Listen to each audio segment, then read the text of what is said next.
Hello everyone, in the video நம்ம வந்துட்டு டிமாண்ட்னா என்ன, ஸோ டிமாண்ட் அனாலிசிஸ்னா என்ன அப்படின்றத பார்க்கலாம். ஸோ அதோடு some of the determinants of demand என்னென்ன இருக்குது அப்படின்றத மட்டும் பார்த்துடலாம். ஸோ இது வந்து மேனேஜரல் எக்கனாமிக்ஸில் 10th வீடியோ. இதுக்கு முன்னாடி நம்ம நிறைய கான்செப்ட்ஸ் பார்த்துருக்கோம். ஸோ அதெல்லாமே பார்க்கணும், இல்லை வேறு ஏதாவது பேப்பரில் இருக்கிற MBA பேப்பரில் இருக்க வீடியோஸ் பார்க்கணுன்னாலும் நான் எல்லாத்தோட பிளேலிஸ்ட் லிங்க்கும் இந்த வீடியோட டிஸ்கிரிப்ஷனில் ஆட் பண்ணுறேன், போய் செக் பண்ணி பாருங்கள். ஓகேவா? ஸோ ஃபஸ்ட்டு டிமாண்ட் அப்படின்னா என்னென்னு பார்த்துடலாம். Demand refers to the quantity of a goods or service that consumers are willing and able to buy at different prices over a specific period. It represents the consumer's desire backed by purchasing power. அதாவது டிமாண்ட்னா என்னென்னா, இப்போ கஸ்டமர்ஸ்க்கு வந்து அது வேணும், அவங்களா வந்துட்டு அவங்களோட டிசையர், அவங்க அதை வாங்கணும்னு ஆசைப்படுறாங்க. பட் அது மட்டும் பத்தாது, அவங்கக்கிட்ட வந்து அது வாங்கிறதுக்கான பவர் இருக்கணும். அதாவது இப்போ காசோ இல்லை வேறு ஏதாச்சோ. ஓகேவா? ஸோ வந்துட்டு the quantity of the goods or service that the customers are willing and able to buy at different prices. So இதுதான் அவங்களா வந்துட்டு அந்த பொருளை வாங்கணும்னு ஆசைப்படுறது ப்ளஸ் அவங்கக்கிட்ட இருக்கிற பவர். ஓகேவா? ஸோ எக்ஸாம்பிள் என்னென்னா வந்து, if a person wants to buy a smart phone and has the money to purchase it, their willingness and ability together constitute a demand. வந்துட்டு ஒரு ஸ்மார்ட் ஃபோன் எக்ஸாம்பிள் சொல்லியிருக்காங்க. இப்போ நீங்கள் வந்து ஒரு ஸ்மார்ட் ஃபோனோ இல்லை ஏதோ ஒரு ஃபோன் வாங்கணும்னு நினைக்கிறீங்கன்னு வச்சுக்கோங்களேன். உங்ககிட்ட வந்துட்டு நீங்கள் அதை வாங்கணும்னு ஆசைப்பட்டால் மட்டும் பத்தாது, உங்ககிட்ட அதை வாங்கிறதுக்கான காசும் இருக்கணும். ஸோ இது ரெண்டுத்தையும் சேர்த்து தான் நம்ம வந்து டிமாண்ட் அப்படின்னு நம்ம வந்து சொல்கிறோம். ஓகேவா? So however if they want a phone but don't have enough money, it is only a desire, not actual demand. So உங்ககிட்ட ஆசை மட்டும்தான் இருக்குது, எனக்கு இதை வாங்கணும்னு ஆசையாக இருக்குது, பட் என்கிட்ட காசு இல்லை அப்படின்னு சொன்னிங்கன்னா அது உங்களோட டிசைர் மட்டும்தான் இருக்கும். பட் அது வந்து டிமாண்டாக ஆக முடியாது. பிகாஸ் உங்ககிட்ட டிசையரும் இருக்கணும், அட் த சேம் டைம் பவரும் இருக்கணும். அப்படின்னா தான் அது வந்துட்டு ஆக்சுவல் டிமாண்ட். ஓகேவா? So simple. டிமாண்ட்னா ரெண்டு வார்த்தையை ஞாபகம் வச்சுக்கோங்க. ஒன்று வந்து டிசையர், இன்னொன்று வந்து பவர். உங்களுக்கு ஆசையும் இருக்கணும் ப்ளஸ் அது வாங்கிறதுக்கான காசும் இருக்கணும். அப்படி இருந்துச்சுன்னா அது வந்து டிமாண்ட் அப்படின்னு சொல்கிறோம். ஓகேவா? ஒன்று இருந்து ஒன்று இல்லைனாலும் அது வந்துட்டு கம்ப்ளீட் டிமாண்டாக இருக்காது. ஸோ நெக்ஸ்ட் வந்துட்டு டிமாண்ட் அனாலிசிஸ். அனாலிசிஸ் அப்படின்னா என்னது? லைக் நம்ம வந்து அந்த ஒரு விஷயத்தை பற்றி நல்லா இன்னும் புரிஞ்சுக்கிறது, லைக் டீட்டெயில்ஸ் எல்லாம் நல்லாவே வந்து தெரிஞ்சு வச்சுக்கிறது தான். ஓகேவா? ஸோ டிமாண்ட் அனாலிசிஸ்லாம் அந்த டிமாண்ட் வந்து இன்னும் நல்லா ஸ்டடி பண்ணுறது, அவ்வளோதான். ஓகேவா? So demand analysis is a study of consumer demand to understand its behavior, factors affecting it and its impact on the market.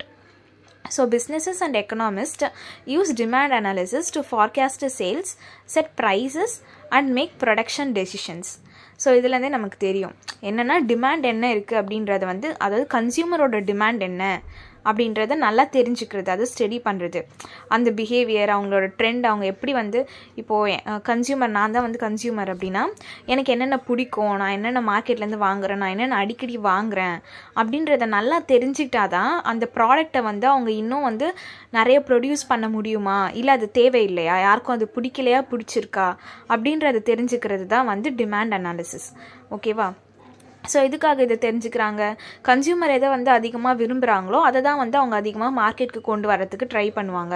இல்லை யாருக்குமே பிடிக்காத ப்ராடக்ட் அவங்க வந்துட்டு லான்ச் பண்ணிகிட்டே இருக்கிறது வந்து லைக் வேஸ்ட் மாதிரி தானே. ஸோ அதுக்காக தான் வந்து டிமாண்ட் அனாலிசிஸ். ஸோ எக்ஸாம்பிள் என்ன கொடுத்துருக்காங்கன்னா, car company analyses demand for electrical vehicles by looking at consumer preferences, fuel prices, government policies and environmental concerns. So consumer preferences மட்டும் இல்லை, லைக் எக்ஸ்டர்னலாக என்னென்னலாம் வந்துட்டு நான் அந்த ப்ராடக்ட்க்கு தேவையோ அப்படின்றதும், fuel prices, government policies and environmental concerns, இதெல்லாமே வந்துட்டு புரிஞ்சுக்கிட்டா தான் வந்து அந்த ப்ராடக்டை வந்து நம்ம இன்னும் வந்து சக்ஸஸ்ஃபுல்லாக வந்து இன்க்ரீஸ் பண்ண முடியும் அதோட ப்ரொடக்ஷனை. ஓகேவா? So if demand for EVs is increasing, the company May increase production and invest in new models. So இப்போ டிமாண்ட் அதிகமாக இருக்குது அப்படின்னா என்ன, அதுலேருந்து நமக்கு தெரிஞ்சுக்கிறோம் கன்சியூமர்ஸ்க்கு அதிகமாக அது பிடிச்சிருக்கு, அப்படி தானே? ஸோ டிமாண்ட் அதிகமாக இல்லைன்னா அது யாரும் வாங்கலை, அதுக்கு டிமாண்டே கிடையாது, அவ்வளோதான். இப்போது அந்த டிமாண்ட் அதிகமாக இருக்குன்னா அப்போ வந்து அதை ப்ரொடியூஸ் பண்ணுறவங்க அந்த கம்பெனிக்கு வந்து என்ன தோணும், ஓகே நிறைய பேருக்கு வந்து இது பிடிச்சிருக்கு, நம்ம இன்னும் வந்து இதை புதுசாக வந்து இன்க்ரீஸ் பண்ணலாம், இந்த ப்ரொடக்ஷனை இன்க்ரீஸ் பண்ணலாம், இன்னும் நிறைய இதில் வந்துட்டு இன்னோவேட் பண்ணலாம் அப்படின்றது. ஸோ இதுதான் வந்துட்டு டிமாண்ட் அனாலிசிஸ். ஸோ நெக்ஸ்ட்டு வந்துட்டு தேர்ட் வந்து determinants of demand. Determinants of டிமாண்ட்னா வந்து எந்தெந்த விஷயம்னா வந்துட்டு இந்த டிமாண்டை வந்துட்டு இன்ஃப்ளூயன்ஸ் பண்ணுது அப்படின்றது தான். ஓகேவா? ஃபஸ்ட்டு வந்துட்டு price of the product. when the price increases, demand generally decreases and vice versa. If the price of apple rises from $2 to $4 per kg, fewer people may buy apples, reducing demand.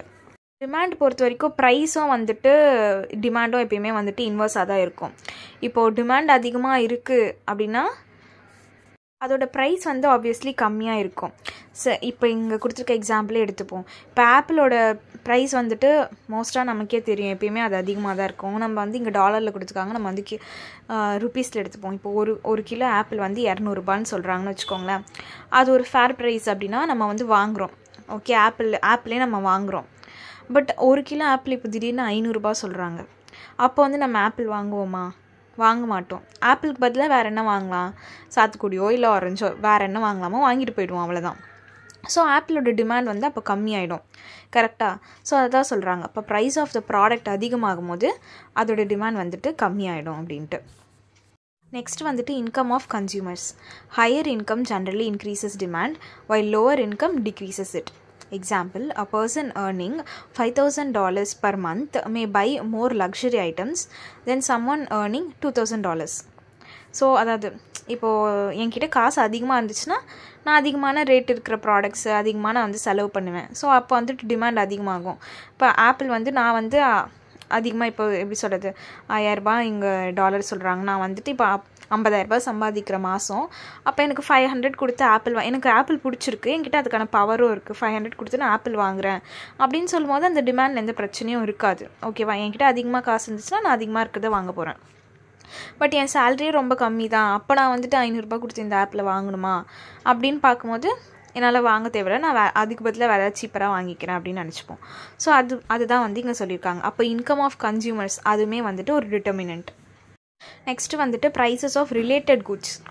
Demand is affected by substitute goods, alternative products and complementary goods, products used together. Substitutes na, if the price of a coffee increases, demand for tea may rise. Complements na, if the price of petrol increases, demands for car may decrease. So substitute products and complementary products அந்த மாதிரி இந்த இதில் சொல்லியிருக்காங்க. அதுதான் related goods அப்படின்றது. First சப்ஸ்டிடியூட்ஸ்னால் என்னென்னா, இப்போ உங்களுக்கு டீயும் பிடிக்கும் காஃபியும் பிடிக்கும்னு வச்சுக்கோங்க. ஸோ அப்போ வந்துட்டு நீங்கள் ரெகுலரான காஃபி எடுத்துக்கிறீங்க. பட் அந்த பாயிண்ட்டை வந்துட்டு காஃபியோட ப்ரைஸ் வந்து ரொம்ப அதிகமாகிடுது. ஓகேவா? அப்போ உங்களுக்கு தான் இன்னொரு ஆப்ஷன் இருக்குது, டீ இருக்குது அப்படின்னு சொல்லிட்டு நீங்கள் டீ வாங்கிக்க போகிறீங்க. அப்போ டீயோட டிமாண்ட் எல்லாம் அதிகமாகிடும். கரெக்டாக? ஸோ காஃபியோட ப்ரைஸ் அதிகமாகும் போது டீயோட டிமாண்ட் அதிகமாகிடும். டீ நிறைய பேர் வாங்கிக்கலாம் அப்படின்னு நினைப்பாங்க. பிகாஸ் காஃபி வந்து காசு அதிகமாக இருக்குது அப்படின்றதுக்காக. காம்ப்ளிமெண்ட்ரி இது வந்து சப்ஸ்டிடியூட். இப்போ காம்ப்ளிமெண்ட்ரினா வந்து இந்த பொருள் வாங்கினீங்கன்னா இதுவும் நீங்கள் வாங்கணுன்ற மாதிரி ஒரு இது இருக்குது. ஓகேவா? ஏன்னா இப்போ வந்து நீங்கள் டீ வாங்குறீங்க அப்படின்னா உங்களுக்கு வந்து சுகரும் தேவை, இல்லை டீ வாங்குறீங்க அப்படின்னா மில்க்கும் தேவை. ஸோ இந்த மாதிரி காம்ப்ளிமெண்ட்ஸ் அதுக்கு நிறைய இருக்குது. இது இருந்தால் இது இருக்கணும் அப்படின்றது. இங்கே வந்து என்ன எக்ஸாம்பிள் கொடுத்துருக்காங்க, இப்போ வந்து பெட்ரோல் ப்ரைஸ் எல்லாம் அதிகமாகிட்டே இருக்குது அப்படின்னா ஆப்வியஸ்லி வந்து அந்த ப்ராடக்ட்ஸ், இப்போ நம்ம கார் யூஸ் பண்ணுறோம் அப்படின்னா அதை வந்து நம்ம கம்மி பண்ணிப்போம். பிகாஸ் பெட்ரோல் ப்ரைஸே அதிகமாகிட்டு இருக்குது, இந்த நேரத்தில் நான் காரை வாங்கிட்டு நான் வந்து அதுக்கும் செலவு பண்ணணுமா அப்படின்னு தானே நினைப்போம். ஸோ இந்த மாதிரி காம்ப்ளிமெண்ட் ப்ராடக்ட்ஸோட ப்ரைஸும் அஃபெக்ட் பண்ணும் டிமாண்ட் அப்படின்னு சொல்கிறாங்க. லாஸ்ட் வந்துட்டு கன்சியூமர் ப்ரெஃபரன்சஸ் அண்ட் ட்ரெண்ட்ஸ்.